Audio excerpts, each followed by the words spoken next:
हम एक हादसा होता है उसका असर कितने समय तक अपने ऊपर लेते हैं।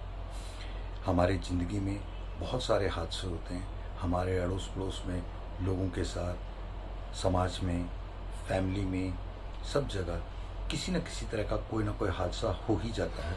और उस हादसे का असर उस दिन, उस हफ्ते या उस महीने या पूरी ज़िंदगी कब तक उसका असर रहता है, शायद बहुत कम।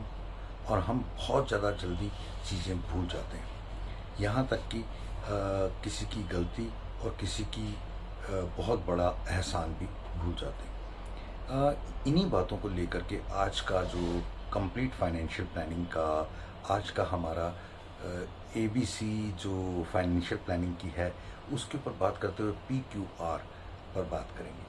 और आज मैं कुछ ख़ास बात भी करना चाहूँगा साथ साथ, क्योंकि इन दिनों में मैं एक बहुत ही ख़ास हमारे आसपास ही कोई बात हुई है, उस बात का भी जिक्र करना चाहूँगा। देखिए, एक सबसे पहले बात तो ये कि PQR में पेरिनियल प्रॉम्प्ट, या तो लॉन्ग टर्म के लिए कुछ सोचते हैं आप, या फिर शॉर्ट टर्म के लिए कुछ सोचते हैं।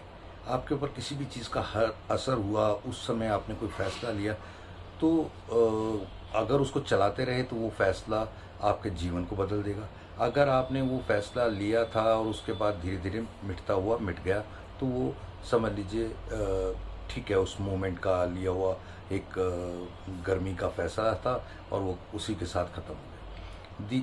इसमें आप कोई भी लॉन्ग टर्म प्लानिंग करते हैं तो उसमें आपको होने वाले लॉन्ग टर्म उसके फ़ायदे नुकसान हर एक चीज़ को गौर करना बेहद ज़रूरी है। ये एक उस फाइनेंशियल प्लानिंग का हिस्सा रहेगा। क्वालिटी और क्वेरीज़, आपको उसकी क्वालिटी के ऊपर बहुत ध्यान देना चाहिए। क्वेरीज़ करते रहना चाहिए कि क्या क्या प्रश्न उसके अंदर हो सकते हैं, उनके आंसर्स आपको लेकर के ही आगे बढ़ना चाहिए। और उस करने के बाद आपको रिलैक्स मिलेगा, रियल बेनिफिट्स मिलेंगे, ये सोच के चलना है। अब वो जो हादसा हुआ उसके बाद बेहद विश्वसनीय था। हमारे एक मित्र जो कि बिजनेसमैन थे और एक दो बिजनेस ग्रुप्स में भी वो शामिल थे, उनके अलावा भी उनके साथ कुछ बातचीत हुआ करती थी। इन्हीं ग्रुप्स के जरिए मित्र बने थे।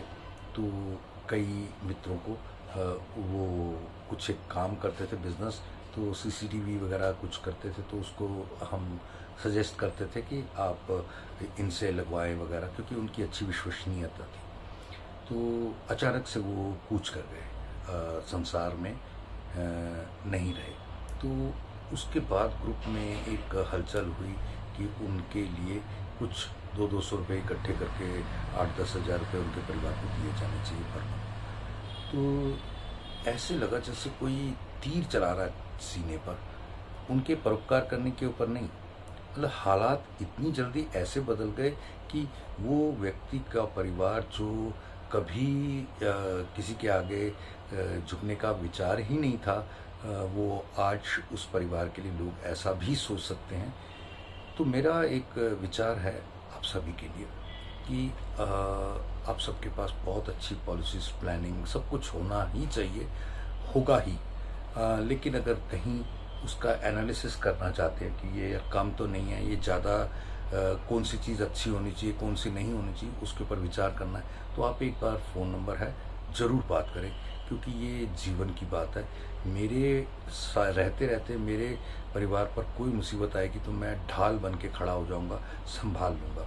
लेकिन अगर मेरे न रहते हुए कोई मुसीबत आएगी तो सबसे बड़ा दुख मैं जहाँ कहीं भी होऊंगा वो मेरे लिए होगा, मेरे परिवार के लिए होगा।